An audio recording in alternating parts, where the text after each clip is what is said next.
Hello and welcome to another episode of the To Baldly Go podcast, and thank you for joining us on our mission to explore strange new worlds, to seek out new life and new civilizations, to baldly go where so many have gone before. My name is Aaron, and I am on my first voyage through the galaxy with the crew of the Starship Enterprise, watching a few episodes each week, then discussing them with my wife Abbie and our friend Nate. This week, join us as we discuss the next 3 episodes of Star Trek, the original series, Obsession, Wolf in the Fold, and The Trouble with Tribbles. Now, Mr. Sulu, engage.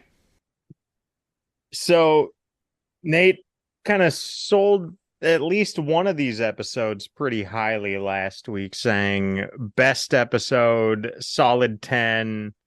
I stand by that. We'll see. Wolf in the Fold. We already talked about it here before you got on. Oh, all right. We got half the episode done before you decided to get your life. Seriously. All right. Aaron, start us off, my love. Which one are we talking about first? In Florida. In the back of my truck after we came home from Minnesota. Oh, just ships or carted some down with you? Yep. That and carbless. Yep. We brought a couple things down. So, all right, go. Our first episode is episode 13 of season 2, Obsession. Any upfront thoughts? I thought it was a good episode. Like it wasn't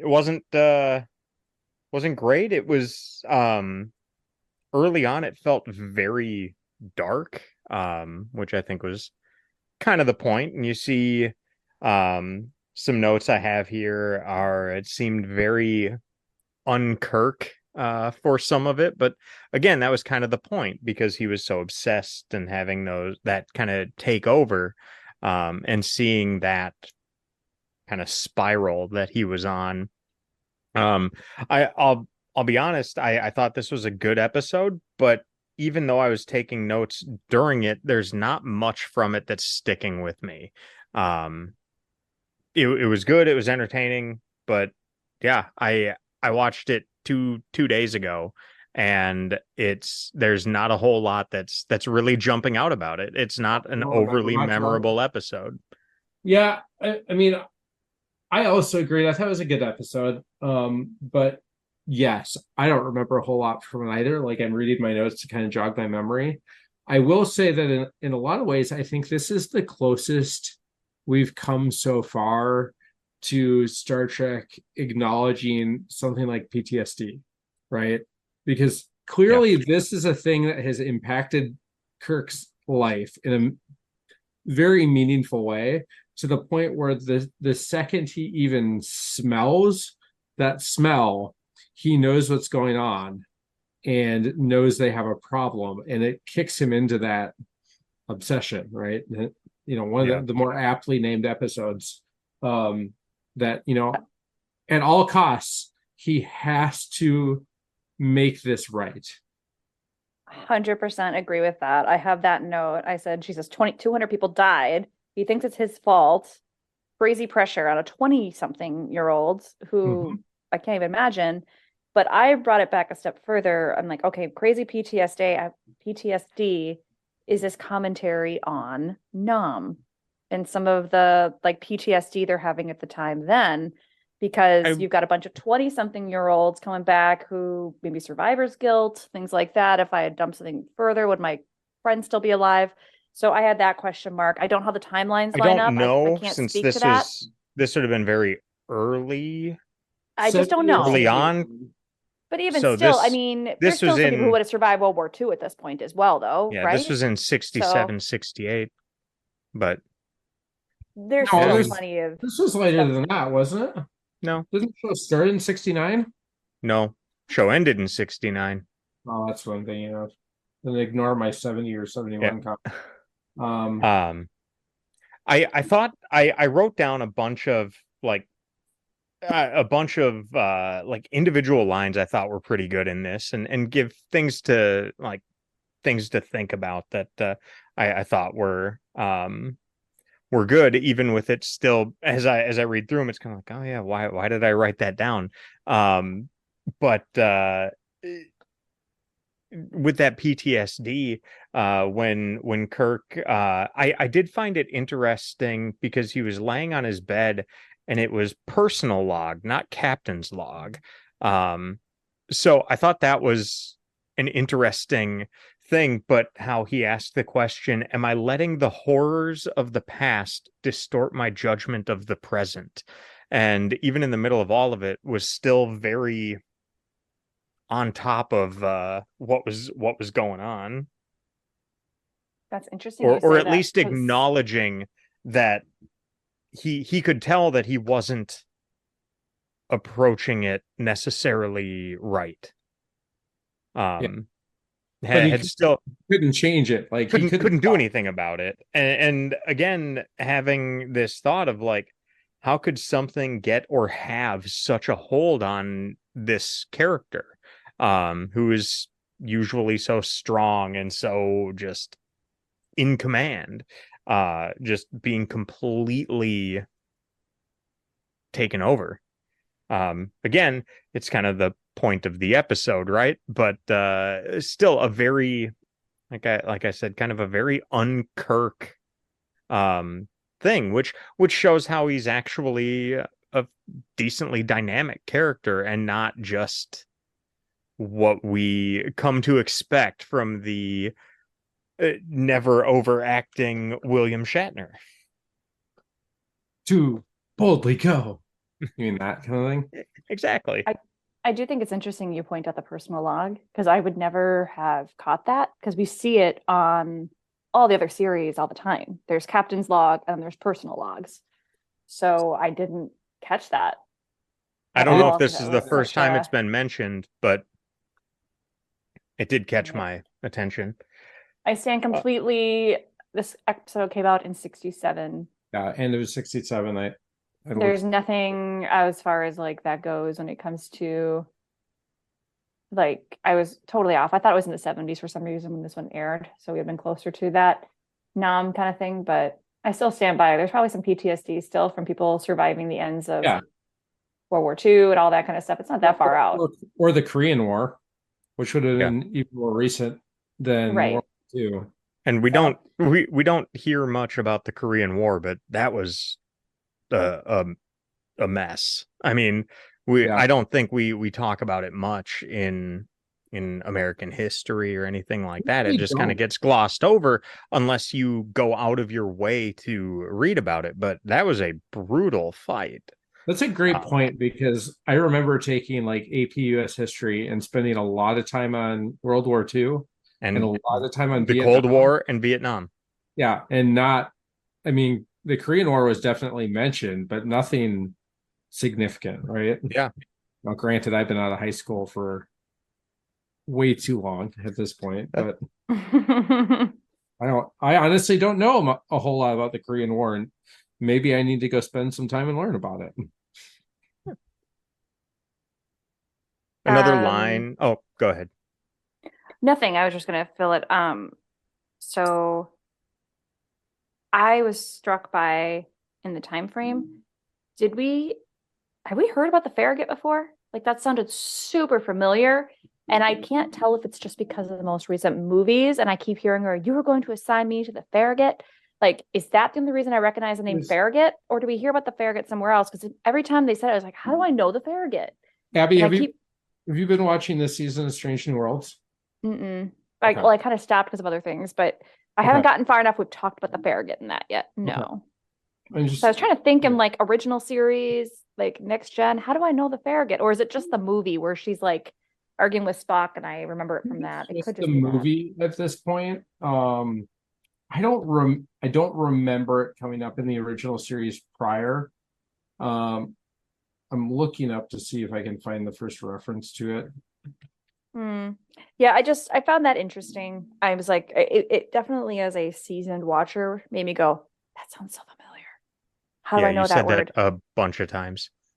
Oh, I didn't know that. I said it out loud. I was listening with headphones on. That's You funny. looked over at me and said, how do I know this? I know this. Hey, it's better than the other response I usually have, which is you. That's true. my thoughts when I first started this. So I actually really enjoyed this one. I'll take us back. I enjoyed this one. I thought it was very classic Star Trek. It had a immediate focus, an obsession, if you will. You had that conflict, you had the dynamics with the crew, and then they had to resolve it. Obviously, all those are normal. It didn't have any yuck factors for me, which was kind of cool. And I believe the characters and the responses were very believable. I think Kirk's response is very believable. I believe his crew and trying to figure out, well, crap, he's going crazy. Very believable. And those conversations were very real. And I think it's very seen even today. Like, how do you address your officers? If your commander seems like he's going crazy, senior officers conspiring is actual words that Kirk used. And his crew was just like, excuse me? Taken aback. Maybe, yeah, they're like, those are some hefty words to be throwing around there, sir. So my notes are it's a very tense episode. We have new doubts about the captain. This is not the only time we've had someone in command who's gone off the handle. I was immediately brought back to, very reminiscent of the Planet Killer episode and Commodore Decker with that, I must destroy this bad thing. It killed all of my old crew. I felt that kind of reminiscent scenes of that piece of it, which he was going to kill their whole ship again. Yep. So you got this crew trying to decide, do I follow him? And for the most part, the crew only has themselves. They're in the middle of space. Their stability is their captain. They've got a 5-year mission with this guy. So you've got to be thinking, what did we get ourselves into? Did he crack? We've never gone this far before. Like, is man going to handle it? So I thought all of those things were interesting. I tried to put myself into the shoes if I was a crew member or at least someone interacting with Kirk on there. Those are really hard things to take him acting not normal. He's acting unstable and out of character. And I was wondering the whole time, when are they going to take him out? Because he's not acting stable. I also loved, on top of that, how he treats Ensign Garvik. And you don't know why, right? You don't have that background, that context at the time. And all you know is, here's a guy who froze, and Kirk kind of loses his shit on him and takes it to a super extreme. And there's some reference to Kirk knowing his father that's kind of almost a throwaway until later in the episode. But it's like, why is he so hard on this guy? And then you find out it's because this guy makes the same mistake that Kirk feels that he made, and it's his former captain's son. And drama? Yeah, triggered? Just a tiny bit. Oh, yeah. Like, now, what kind of threw me off a little bit is they established that it's his son, and they know what happened to the Farragut. They know why Captain Garvik was killed.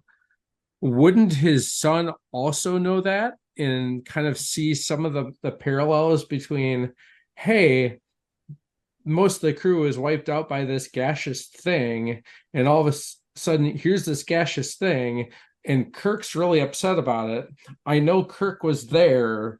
Like, that part of the story didn't snap together for me, but it didn't. I think it was so outside of the box that it happened. Like it was not the same planet, not the same circumstances.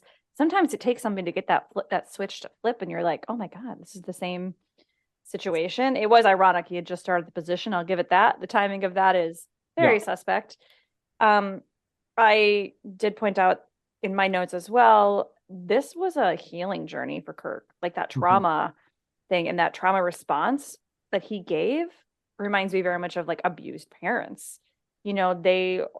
That trauma's on them, and they tend to give the exact same thing to their kids that they had, and so on and so forth. Kirk took everything out that he had on himself. He took out on the next person down the line who would have done the same thing down the line, but he was able to kind of stop at the end. And I really do appreciate that he did that. When he finally clicked for himself, he didn't just self-heal. He was like, you're fine too. Do not let this eat at you for 30 years like it's eaten, 10 years like it's eaten at me. I I made the Yeah, mistake. Neither of us could have done anything differently. It wouldn't exactly. have made a difference. And it, and it took yourself to realize that, or his self to realize that. He was told that by, they said the original report said that. Spock told him that on this one. McCoy told him that on this one. It wasn't until it was almost like a light bulb moment where Kirk finally understood it himself. It wasn't anyone else could tell him that. It's like he had to release himself of that guilt, regardless of what the facts stated. So I don't know. I found that it was good character growth. It shows our captain is human, but willing to adapt and change even in his darkest times, and even with all that baggage he brings along with him. Yep, I agree. Did anyone else kind of pick up a Moby Dick kind of vibe to this episode too?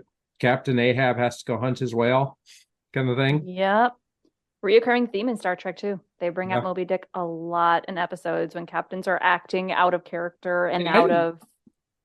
Unless I missed it, they never bring it up in this episode. It just it has those elements of he can't stop no matter what. Heavily influenced. Hunt this thing until it is dead.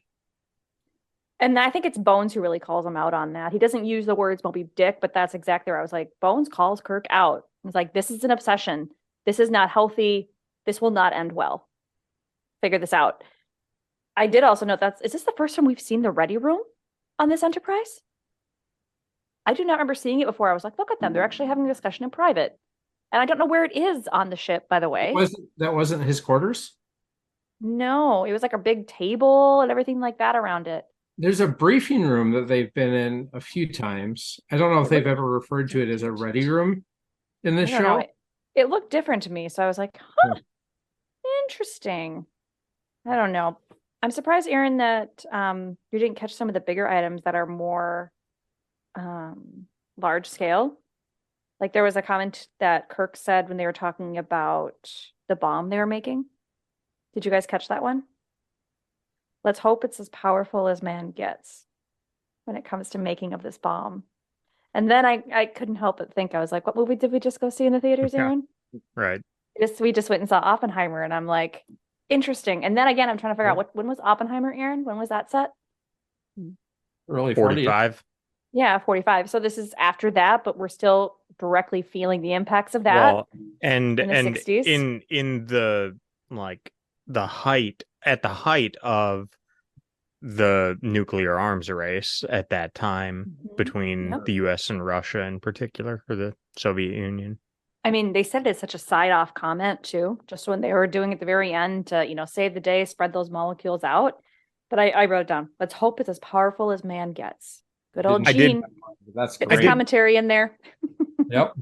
I did pick up on some other lines that I enjoyed throughout it.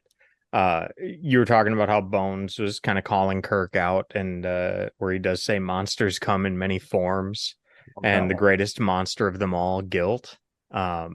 Such a really line. Yeah, I thought that was great. And everyone other than Kirk and the security guy, I'm blanking on his name, Garavik. Everyone else seems to be very logical in how they approach a lot of the events in the episode. I one of my favorite lines was when Nurse Chapel, I think, said, "Self-pity is a terrible first course. Why don't you try the soup instead?" That was basically the line I was going to bring up. Basically, it was just really really Rachel Roddenberry, man. line. She's just great. She had another one on there too, though. I had something else for her where she just calls Kirk out too in that one. Yeah. Like she is the honey badger of the Enterprise. She's just like, how are we doing? Doing okay? Is the captain unhinged? Most likely, but we're gonna eat some dinner right now. Yep. Or I'm gonna have you committed. Here's my little fake disc. I'm totally lying to your face. Don't play poker. Don't play poker with Nurse Chapel. She will win. Every single hand. My God, that woman. I mean, for crying out loud, she's actually number one in disguise. So let's be honest. Yeah. There's a reason why she's awesome. But at the same time, it seems so much of it is like just Kirk's obsession, and they're just like, you can't keep doing this. You're going to get us all killed. You're going to get everything is going to be destroyed because you won't let this go. But they also reach a point where Spock says, like, okay, but here's where we are now, and now we need to deal with this, where he basically says any discussion of anything prior is now just academic. We need to get down to the reality of the situation, or else we will all die. I thought that was interesting. At the same time, though, I just wrote a note. I think it's when Kirk kind of starts coming back to it and realizing what he has to do or how to beat this thing. And we see in the end kind of a battle almost that seems ongoing throughout the series of logic versus intuition. We've got Kirk saying, I just know, and proceeding that way.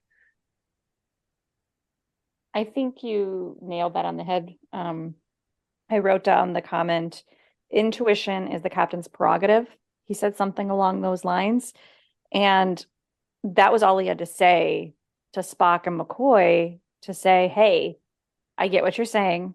I understand how you might think I'm crazy, but it's my job. It's my command prerogative to go off my intuition. It's the only thing I know to rely on. I don't know anything else, so I'm going to keep going that way. Well, and you have what you need. Aaron, kind of to your point too, is this show is all about the balance of intuition and logic, right?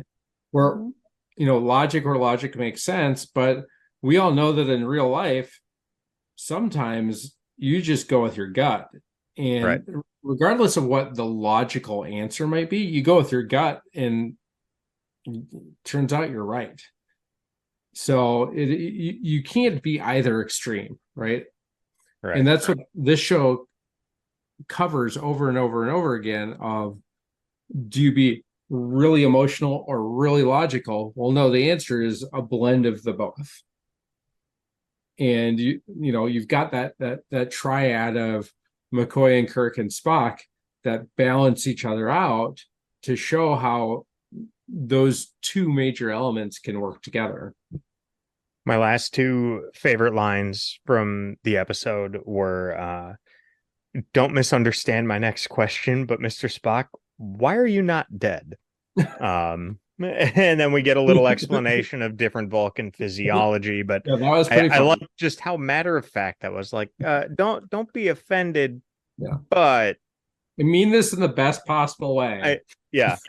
And then I loved at the end when he said, I think it was McCoy said, Scotty said, thank heaven. And Spock says, no deity was involved. I basically saved the day. And I loved McCoy's response. Well then, thank pitchforks and pointed ears. As long as it worked, Jim. As long as it worked. It was great. So I thought that line was interesting too, because we've seen many episodes where they err more towards the side of embracing religion, or more specifically embracing Christianity, because of the era that it aired, and to do anything differently would cause them a lot of problems.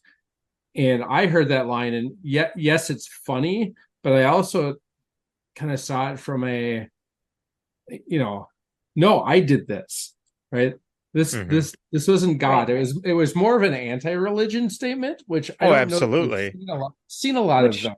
We get those from him though. And that's funny, because I think there's been very little that's, I think, has been positive about any kind of religion thus far in the show. I think religion is, in the show so far, it seems, if it's referenced, it's in terms of any religion related to the crew, not some tribe they come across, but as it's related to the crew, it's virtually non-existent. They reference Christmas at one point, and they reference a couple of things. And I know they did mention in Abbie's favorite episode, Who Mourns for Adonais, they talk about like the one God is enough. But beyond that, there's really, I think, very little with. I feel like they treat it as in the 2260s, they're almost a post-religious society, which is in a way it's a religion of its own making. But yeah, I think the feeling I've had from it is very anti even the idea of a deity. I mean, I think they've in general avoided the topic altogether. Yeah. But when it come up, I think it's been more on the positive side than the negative side. Yeah. And I think maybe it's not, I don't feel like it's super antagonistic towards it, but it's just very offhand comment, it's just not really there. Although in this one, it was like, no, it was me. Mm-hmm. So, and then it ends with what I thought was kind of a cool moment of Kirk, going off to tell stories about his former captain to his former captain's son, which I thought was kind of a neat ending of, yeah, we figured it out, all is well again. And I have some stories to tell you that you probably don't know, and we should probably go talk. So what were all of our actual ratings for this one? I give it a 7. I thought it was good.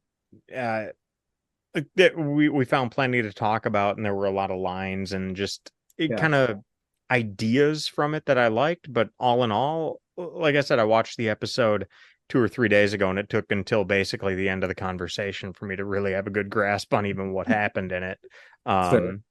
And this was an episode I was actively taking notes while watching it. Sometimes I watch and I just jot down thoughts or feelings on it after, and then come back and write down more thoughts as I have time to process it. But yeah, this one, it was just kind of like, it was good.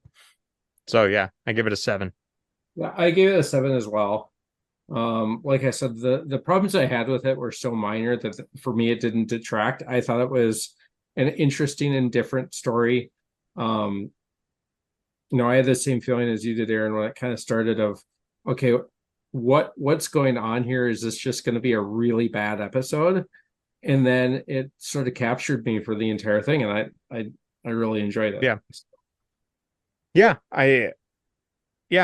There wasn't anything I don't think to really dislike in the episode. It was it was a fine episode, and just honestly not one that I'll probably think back to all that often in terms of like, oh yeah, this is a must rewatch or anything. But yeah, there was nothing wrong with it. Abbie, what number did you give it? I gave it a 10. I legitimately enjoyed it. Top to bottom.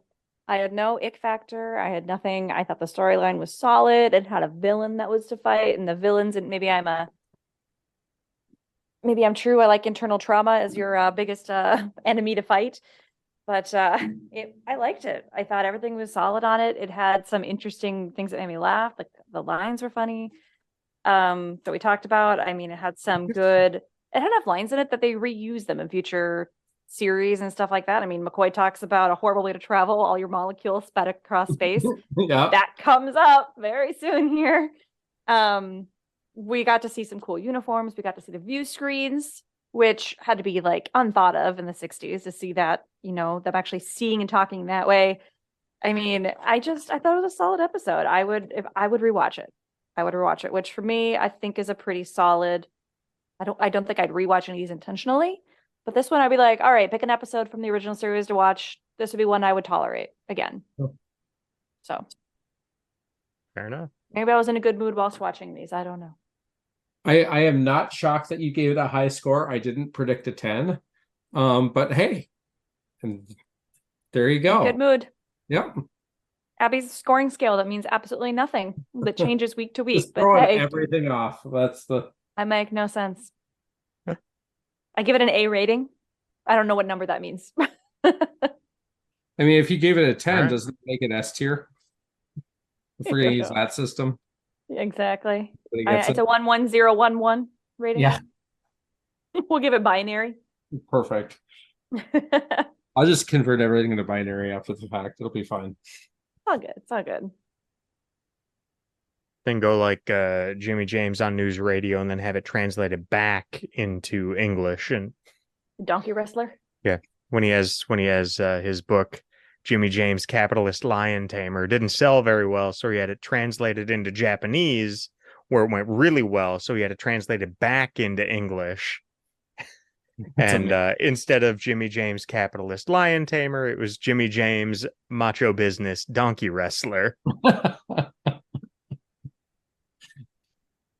Abbie loves that show. Oh no, I love that show. Much like Abbie loved the next episode 14, Wolf in the Fold. Yeah. I thought in the opening scene, which Abbie had already turned and was shocked by, she turned and said, like, and now we have this. And then as I watched that said scene, this comes after such a strong episode. Then we have this. It's so you can appreciate the fact that it came off a strong episode. The only thing that was really missing from that first scene was the Hedonism Bot from Futurama. They even say it. It's a hedonistic society. It's a completely hedonistic society. This episode was It wasn't great. No, it wasn't great. It wasn't. I didn't think it was a terrible episode. It had enough kind of to it. I feel like my speculation would be that extended opening scene where nothing happened except for as Abbie was like 2.5 minutes of belly dancing. It was a bunch of problematical statements. I timed it for 2.5 minutes to watch belly dancing. I feel like that my speculation is if that was made today, it would be a much shorter scene, because on streaming platforms, they don't have commercials and set times that they have to hit. So if they can, again, tell this story in 38 minutes, they can tell it in 38 minutes instead of 50. And this was an episode I think could have been stronger with probably about 12 fewer minutes in it. I agree. I also just thought it was... I don't know, really predictable. Yeah. Like I predicted the murder partway through the episode, and like several times throughout my notes put the same statement of it has to be him. It has to be him. Well, like, and the whole Jack the Ripper trope. I mean, give me get a new storyline. Yeah. Well, yeah. And there were a number of times that I don't know if this was intentional. I have to think that it was, but there were a number of times where they would say, there would be a line basically saying, we'll figure out who did it. And it showed, was his name Hengist showed him right there. So it was like that subliminal almost. They're giving you the clues that it's him without accusing him yet, but they're priming you. So if you go back and watch it again, it's just like, oh yeah, clearly they're showing this as they're saying these things. Now, I didn't write down any specific lines that they said, but it was clearly something's off with this guy as they then reveal stuff. Yeah, nothing felt like a surprise. Everything felt like, okay, yeah, it's obviously not Scotty. Now that would have been quite the twist if it had been. But yeah, it was like I did notice though that they had a number of times where they said a line that fit talking about the killer, and they cut to that character Hengist. And now I couldn't really get past the actor who played Hengist. Did you recognize the voice? I did, but and I know you're probably going to tell me that I should from somewhere else. Here's the thing that threw me off about him. Here's what threw me off about him, though. He looks and sounds exactly like the guy that I use to take me to the airport and pick me up whenever I travel. Like just uncanny. That threw me off for most of the episode, beyond the fact that it's a dumb episode. But please enlighten me of where else I got this guy from. So you might know him from the movie, a great movie, 12 Angry Men, where when I saw that movie the first time, or I guess the only time I ever saw that movie, whoever was showing me that movie did end up saying, this guy is the voice of Piglet. Nuh-uh. Yeah. Hence the Winnie the Pooh. So the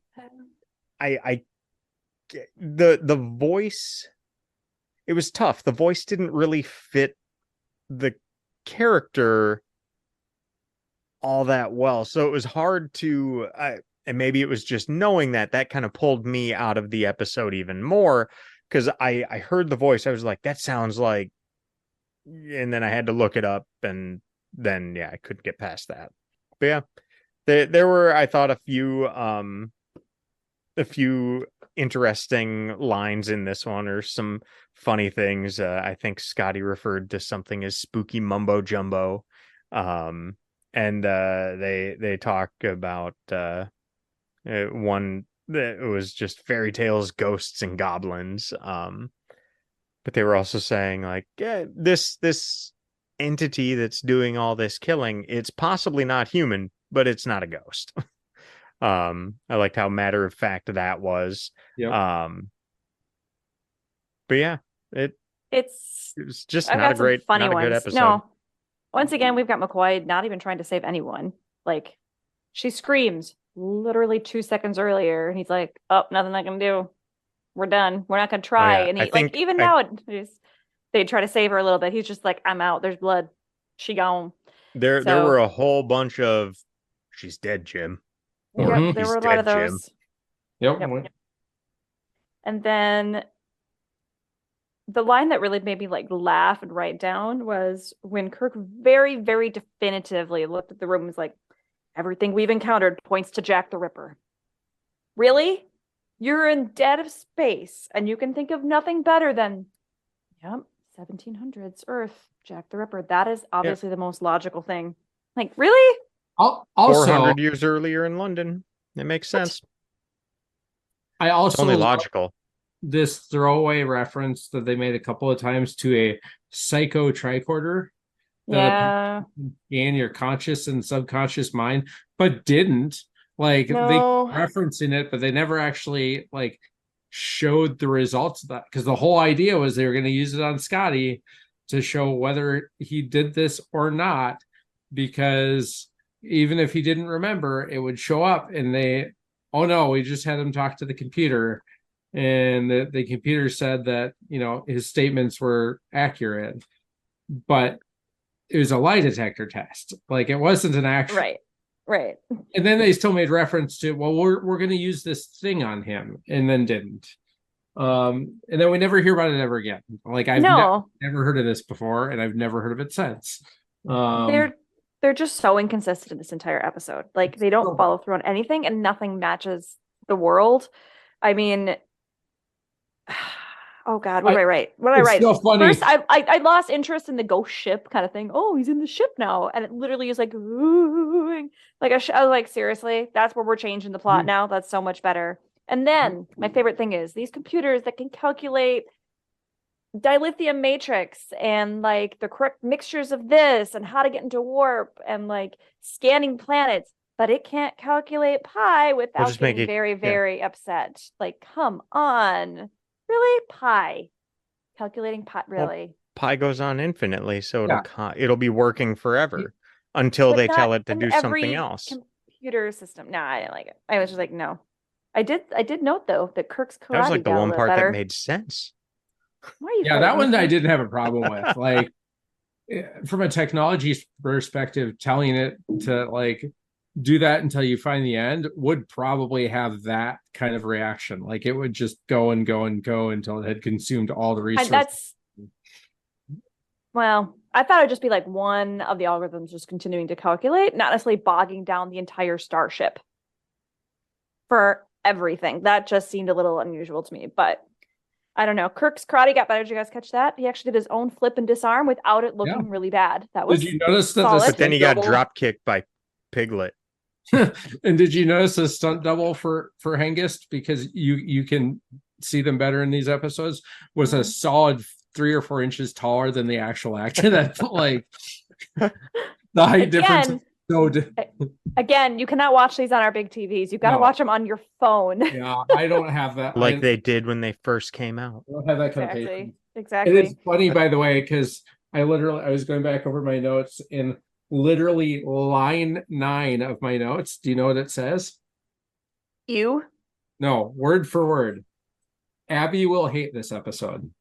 Yeah, I literally wrote it's bookended with you, which just because it's not even necessary. And then they're slandering my boy Scotty like through the whole thing. Like Scotty's all of a sudden a womanizer and a woman hater, where it's like, no, it's okay to have an appropriate love of women. I'm not saying that, but like they made him like nasty. But the whole like in Twice, they're like, I know a place where the women are so.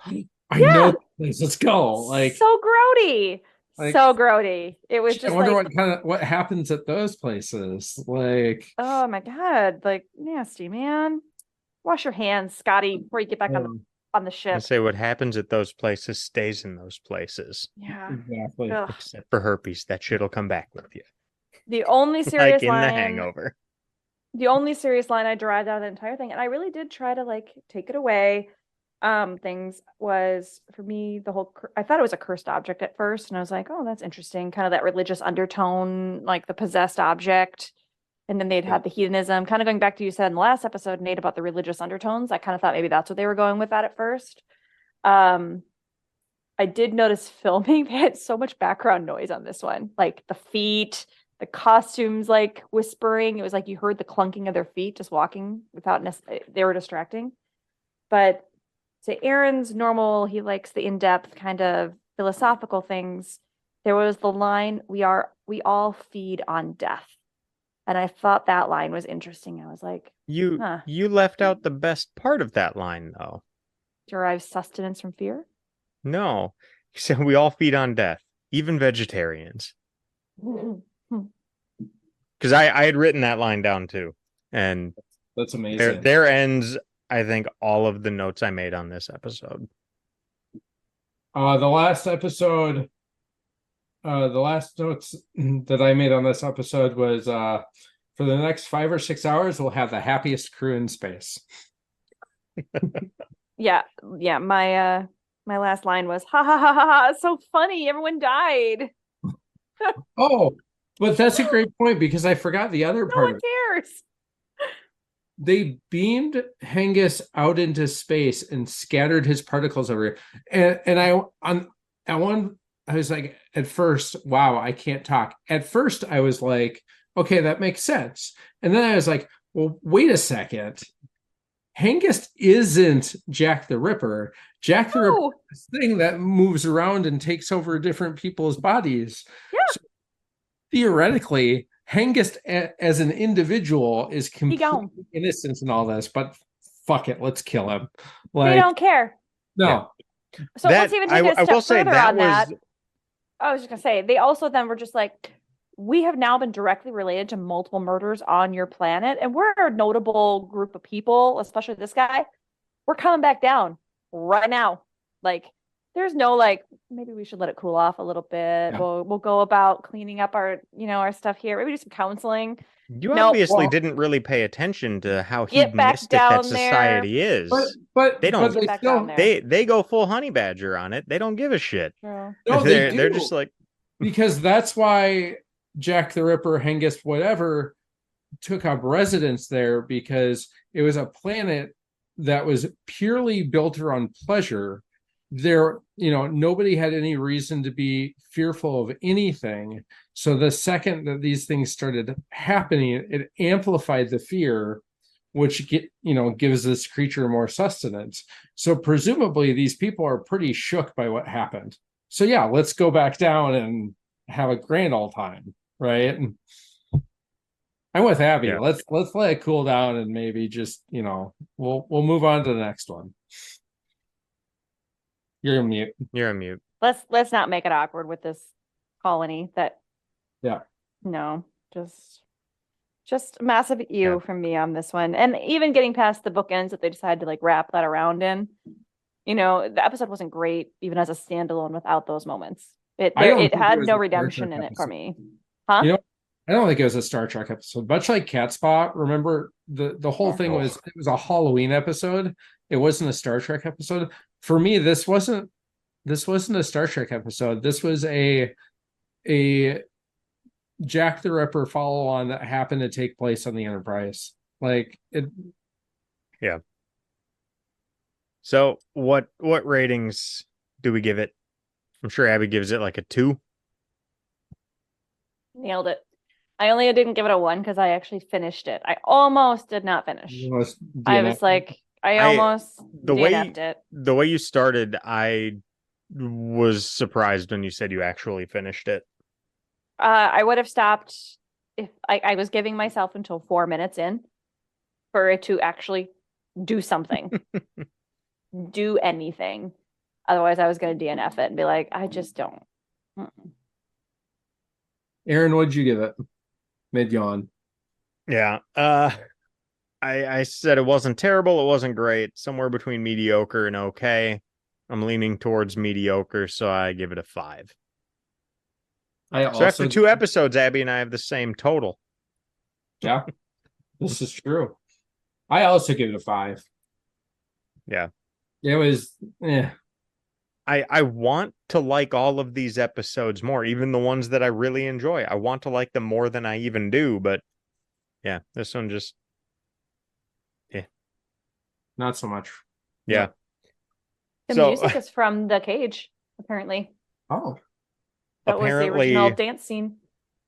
Apparently, John Fiedler, the actor who played Hengist, said that this was the one role that was most asked about by his fans over the course of his career. Not Piglet, though. Not Piglet, I guess.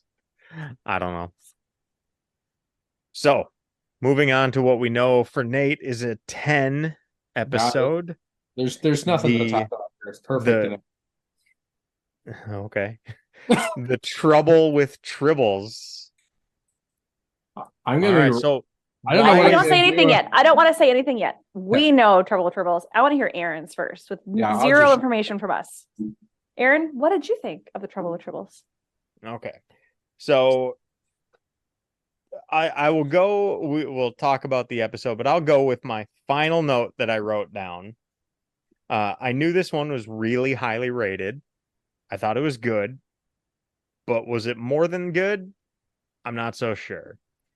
It was a fine episode, but it felt a bit like 2 disparate storylines that were smashed together at the end so they could say the punchline, there'll be no Tribble at all. And that doesn't make even a great episode, much less amazing or a masterpiece. But okay.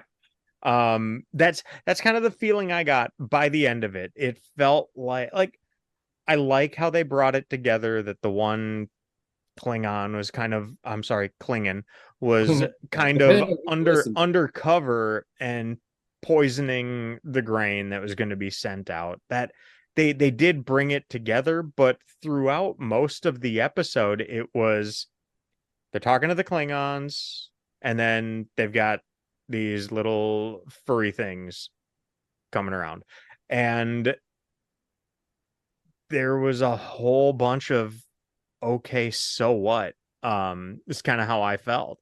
And maybe Aaron hates small little fuzzy creatures. Yeah, especially all of the cats and kittens in our house.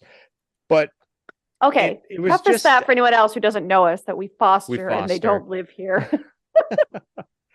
But so it just maybe it was that I got that anchor point of being so highly rated. This was an episode I had heard of but knew nothing about other than that Tribbles are little furry ball things.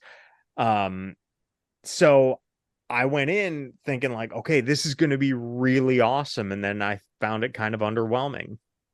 So I'll say two things. I disagree with you 100%. Like everything that you said I think is wrong in every possible way. However, the one thing that I will agree on is I do believe it's possible to get so hyped for something that you end up being underwhelmed by it. Because for me, that was The Matrix. Like I didn't see it when it came out in theaters. I didn't see it till probably 6 or 8 months after everyone else had. And all I ever heard was, oh, it's such a great movie. Like it's so revolutionary. It's going to change science fiction forever. And then I saw it and I went, well, this is the dumbest thing I've ever seen in my life. Are you sure you didn't see the second one? It was the first one. Now, opinions have revised a little bit over the years. I still don't think it's the most revolutionary movie that, everyone says it is. I think it's a good movie. I think it's a solid movie. But I do think that the hype behind it ruined the initial experience for me. Yeah. So that is the only thing out of everything that I will give you. I wouldn't go so far as to say that it ruined the experience. I thought it was an enjoyable episode. Like a 2. I gave it a 7. I said it was good. I'm just giving you I don't think you actually said the number, so I just I said I gave the word for it. Yeah, I thought it was a good episode. I gave it a 7. I wanted to give it more because I knew you had already said how much you loved it, and I was guessing it wasn't the other 2 episodes. So maybe I need to revisit it, and maybe I was distracted or something. But yeah, it really felt like I had another note. Halfway through the episode, there was a big fist fight with the Klingons, and there really wasn't much happening with the Tribbles. It was like, so far it was a silly episode, but not much has actually happened. And that was kind of how I felt throughout it. It was just kind of like, okay, this is some great episode, but there's not really anything going on. Like I said, I did enjoy the undercover Klingon that poisoned the grain. That was a good twist, and how they revealed that with the Tribble like freaking out over it. I thought that was a good way to tie it together, and I do get that a lot of times stories will have 2 converging paths, and that's essentially what happened here. And I was going a little beyond by saying that it was all for a single punchline, because I know that wasn't true, but that punchline, I have to say, was so lame. It's the greatest punchline ever. I think that's our episode title. No trouble at all. No triple at all. Episode title. I have a better episode title, but what is it? Multiplicative proclivities. See, and I thought you were going to say that it should have been.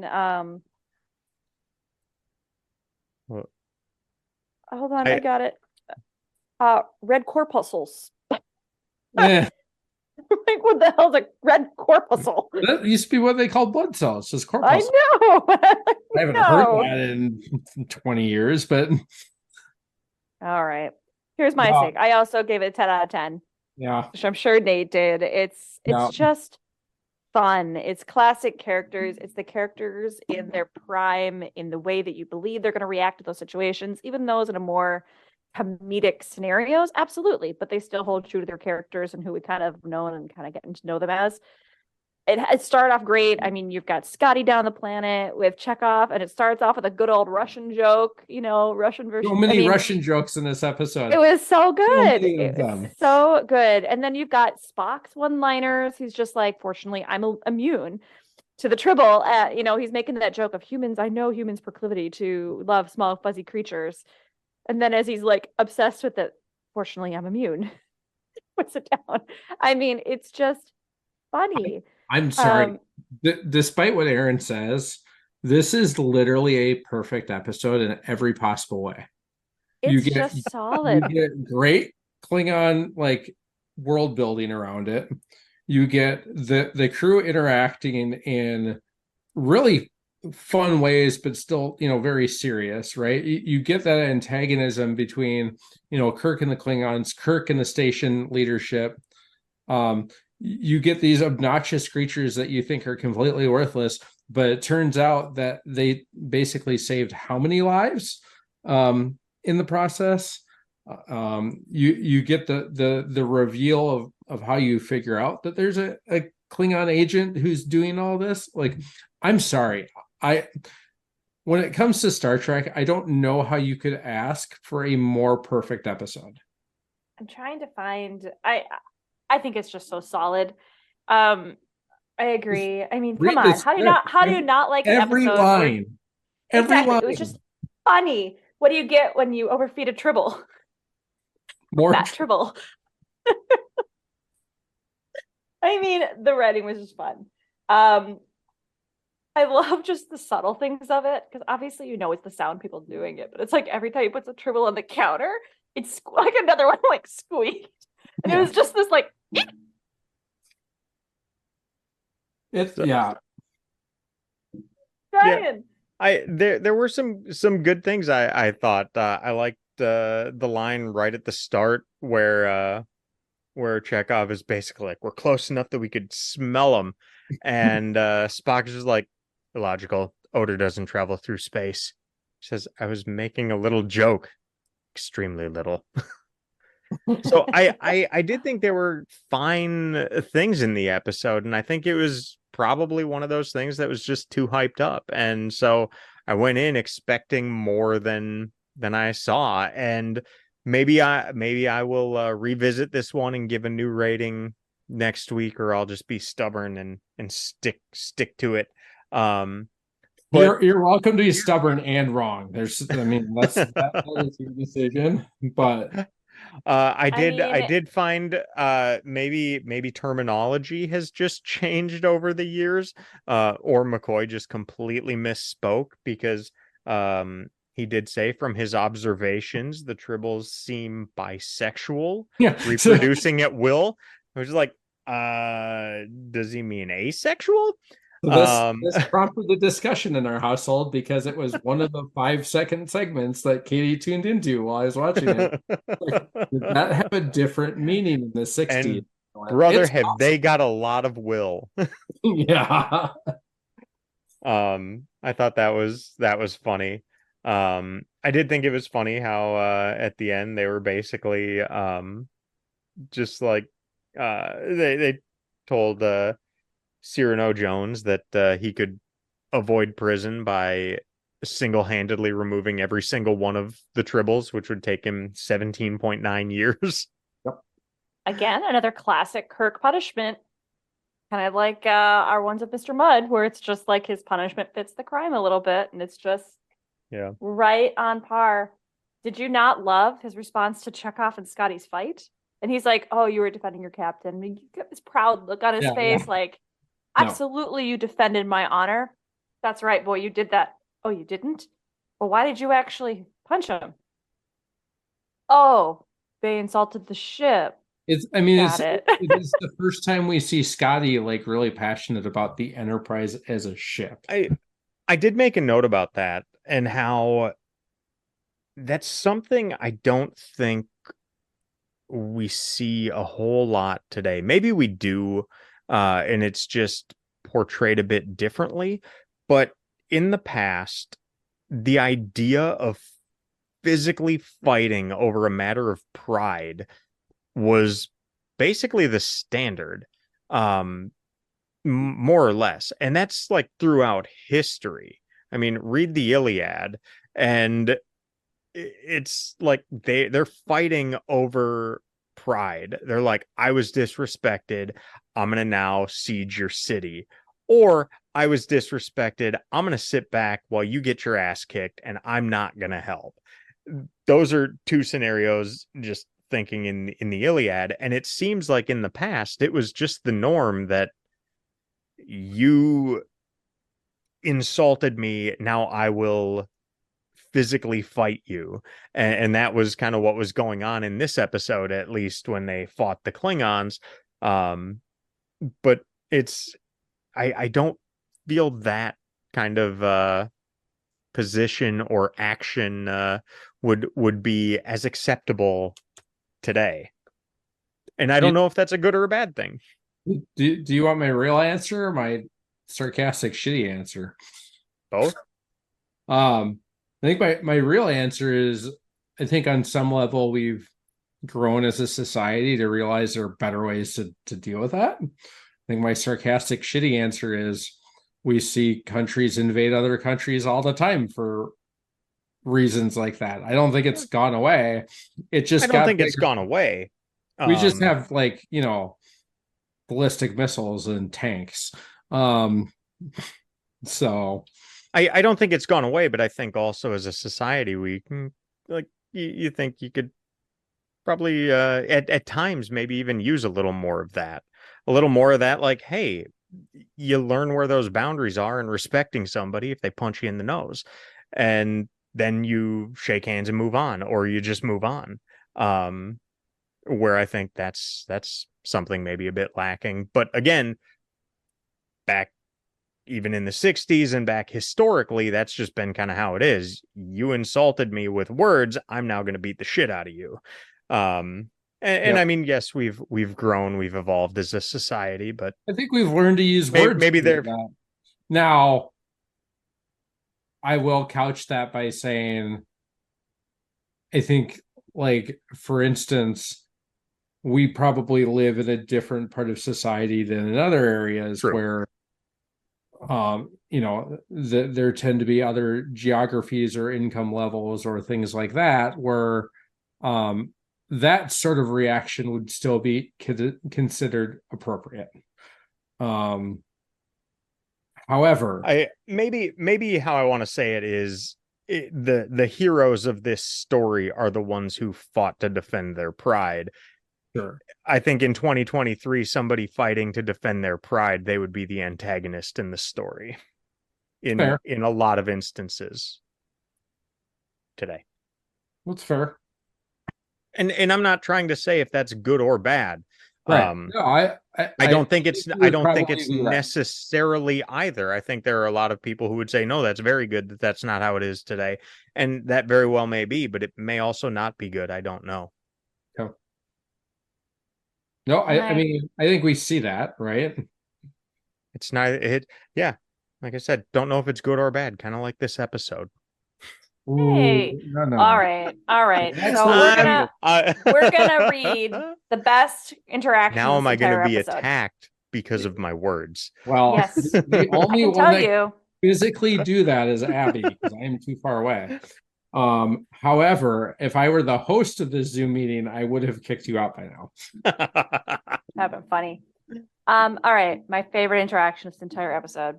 Worth repeating it verbatim from the script. McCoy starts this conversation. What's the matter, Spock? There's something disquieting about these creatures. McCoy, don't tell me you've got a feeling. Spock, don't be insulting, Doctor. They remind me of lilies in the field. They toil not, neither do they spin, but they seem to eat a great deal. I see no practical use for them. McCoy, does everything have to have a practical use for you? They're nice, soft, furry, and they make a pleasant sound. Spock, so would an ermine violin, but I see no advantage in having one. McCoy, it's a human characteristic to love little animals, especially if they're attractive in some way. And here comes the kicker from Spock. Doctor, I'm well aware of human characteristics. I'm frequently inundated by them, but I've trained myself to put up with practically anything. Spock, I don't know too much about these little tribbles yet, but there is one thing I have discovered. What is that, Doctor? I like them better than I like you. Doctor, yes, they do have one redeeming characteristic. What's that? They do not talk too much. If you'll excuse me, sir. If you'll excuse me, sir. Fantastic dialogue. Just, Just pristine. Everything about it. Chef's kiss. There is literally not a single thing wrong with this episode in any possible way. Not a single belly dancer to be had in this episode. There you go. Just a bunch of bisexual tribbles. Just a bunch of Hey, we're open. We're open in this day and age. We accept all bisexual tribbles. Also, so you think this episode is better than The City on the Edge of Forever? They're very different. So it is difficult to compare them. But it is difficult to compare them. I need to look back at what I actually gave The City on the Edge of Forever. It was a 9 or a 10. Yeah, I enjoy this episode more than City on the Edge of Forever. That's fair. If you sat me down and said, you can watch one episode of Star Trek and that's it, you can never watch it again, you get to pick between those two, I'd pick Tribbles. Fair enough. The other line, the other line I liked was where did it go? I hoped Aaron appreciated this. And Scotty said, when are you going to get off that milk diet, lad? Chekhov goes, this is vodka. Where I come from, that's soda pop. Now this, I missed that. For a man. And Chekhov goes, scotch? And Scott says, aye. And Chekhov goes, it was invented by a little old lady from Leningrad. I missed that part. Ow! How do you were not paying attention to this episode? He was not. They Maybe didn't I'll start have off to- with some I'll- belly I'll dancers. rewatch He it. was out. I'll rewatch it. I was working. Yeah, you have to rewatch it. It's Okay. I will rewatch it and see if I think it's better than just good. Just good. It was a fine episode, I thought. It was I think it was a little oversold, but yeah, it was a fine episode. Yeah, there really wasn't much bad with it. Like I said, my biggest thing was that and yes, I was being a bit reductio ad absurdum by saying it was basically two disparate storylines coming to one punchline. Now I laughed more at the fact that Scotty was just like, oh yeah, I gave them to the Klingons. They're just like, you gave them to the Klingons? nobody wanted to answer. So I liked that. I liked that development better than the line where there'll be no Tribble at all. I was just like, oh God. It connects to your Deep Space Nine, Nate. Yes, I it just does. learned this in a horrible way. How was that horrible? That's a great episode too. No, okay, so they get beamed onto the Klingon ship. Apparently, in Trials and Tribulations, you learn it caused an unintended consequence on the Klingon homeworld, so they hunted the Tribbles' home planet to extinction. That's true. That did happen. Yeah, That's pretty terrible. that's a great episode, by the way. No, I think that's so to be- funny. To be fair, knowing how the Tribbles reproduced and how that went, what did they expect to happen by sending them to a Klingon ship? The Klingons don't seem like overly warm and welcoming. So, What I mean- gave you that idea? Well, I did like O'Hara's response even to McCoy. She's like, well, yeah, you can have it, but if you're going to cut it open, I just don't want to know. So and so this is why I think why this is the title of this episode of the podcast. And it's this line. Spock, surely you must have realized what would happen if you remove the Tribbles from their predator-filled environment into an environment where their natural multiplicative proclivities would have no restraining factors. Cyrano, well, of course. What did you say? By removing the Tribbles from their natural habitat, you have, so to speak, removed the cork from the bottle and allowed the genie to escape. Cyrano is a fantastic character in this one too. Just So good. great. I mean, the stupid stuff. feels and you a weren't bit paying like close Mud. attention. He's a little bit, but like, did you catch though? Like he was stealing whiskey and stuff like that yeah. from behind the bar when there's like he's like And the And chor- bartender choreography- walks in and just like the choreography So well of him done. walking through the fight, I noticed all that. I'm sorry. just- Between that and the squeaks every time like Kirk picks one up and like as he's walking through the bridge, this one cracked me up. He's walking through the bridge. He picks up one, just like confused by it, and he pets it. And he picks up another, pauses. He's not like going through and picking all these up. It's like he like recognizes it's purring, and he has to like shake himself out of it to keep going. Well, and he carries them throughout the ship, right? Because they go down to the transporter room, and he's still carrying these damn things. Like he can't put it down. No. Oh, they're Apparently, looking at some of the trivia, I must just be embracing my inner Spock because Leonard Nimoy was not a fan of this episode at the start because he thought it was too frivolous. But as it became one of the classics of the original series, he came around. William Shatner recalled that it was a great enjoyment for all the cast to fill the episode. They had trouble keeping their faces straight. Like, I would love to see the bloopers reel from this one. Can you even imagine?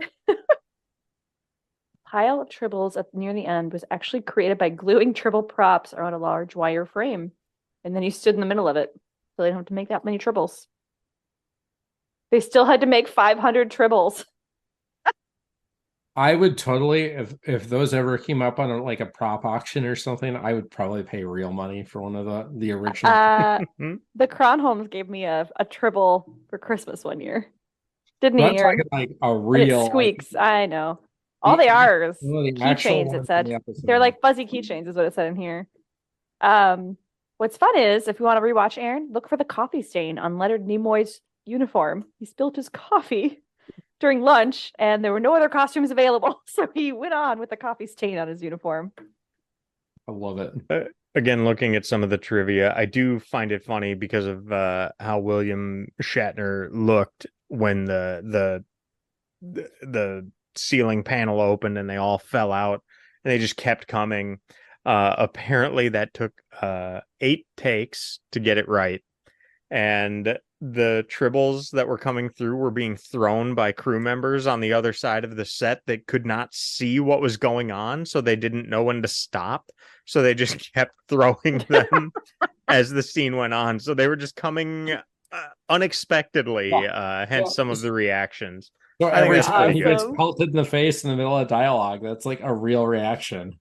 That's fantastic. Okay, I will grant I will try to watch this one again, not while I'm, having it on in the background barely. But I'll sit down and watch it and just watch it, not be distracted by other things, and see if I can bump it up from merely good. There's hope for you yet, Aaron. I'm just saying. Like, I believe in you. Yeah, it was a fine episode. It was good. There are plenty of other episodes I think are stronger. Even some of the silly ones that we've seen that are really enjoyable. I disagree with you. But we're all allowed to be wrong. Like, that's fine. I think this is one of the few times I didn't think William Shatner overacted. Like, his acting was very believable, and he just had a fun time. I also think this character he got to play in this way is very similar to kind of like that character he had in his other roles, too, where it's a little more of that kind of like so I don't know. I thought it was well done. I think good. Everyone played their characters perfectly.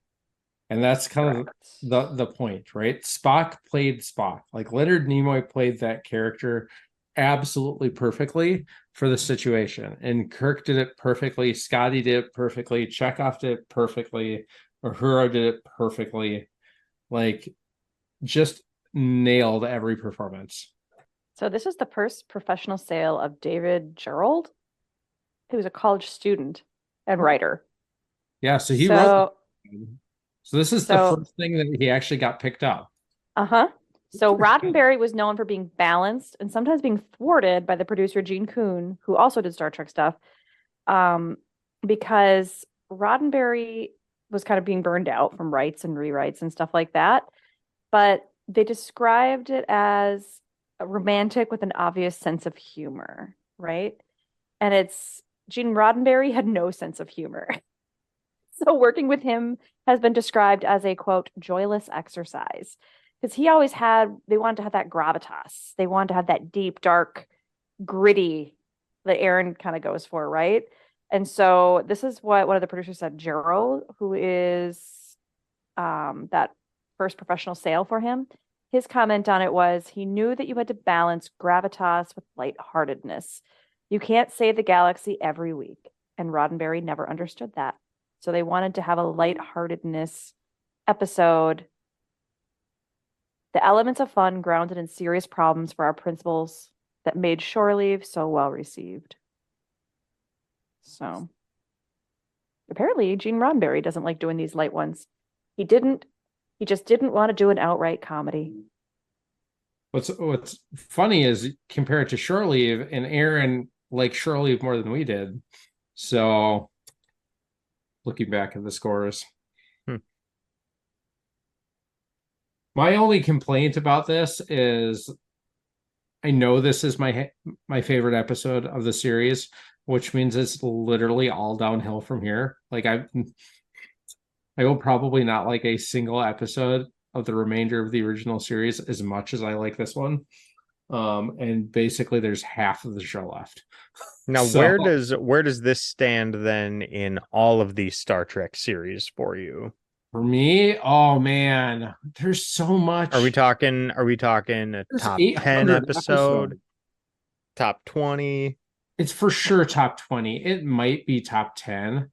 There's 800 episodes. That's the problem. Right? Can I read this? I read this? And I'm reading more about this, like, writer, what he said about this. So many of the just were scripted, a lot of the open up maternity ward lines, things like that. But these were the things that were not scripted. These were improvised. Love it. Kirk seeing Chekhov petting one at the console and then getting mad about it and like snatching it away peevishly. That was all improv by William Shatner. In that same scene, apparently a Tribble starts coming out from under her uniform. Like she has it like crawl out of her dress. Oh, and then, oh my gosh, at the end, I guess, Kirk makes peace with them by like cooing at them and they coo back at him. And then none of this is in the final script. But there were other things, like he was supposed to sit on 3 or 4 of them in his command seat, but instead he sits on the one, and the fact they had it like indignantly squeak at him instead. And then at the end of the episode, he checks before he sits down. Did anyone catch that? Like he comes to the bridge and he's looking around, and as he sits down, he stands back up and looks, and then sits down. Oh my gosh, it's just, and they shot it 2 weeks before Labor Day break. So like, let's just party this one out was kind of their concept with it. Like, let's just do it and have fun with it. So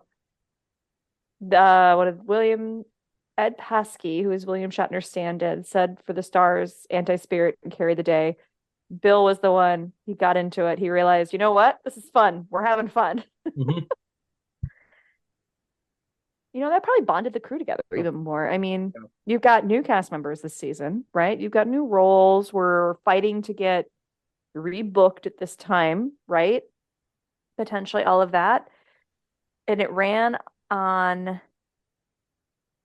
Tribbles ran at 8:30 p.m. on Friday between Christmas and New Year's Eve. That's not a terrible time slot. Yes, I always thought Friday nights were tough time slots, but maybe I'm wrong there. Maybe it is. I'm just still reading. Justin told me that he was responsible for selecting the order the episodes would air on, and they weren't fond of Tribbles when it was first made, so they scheduled it for when most of the networks were showing repeats. And they thought it might have been a Star Trek equivalent of a quote-unquote Christmas show.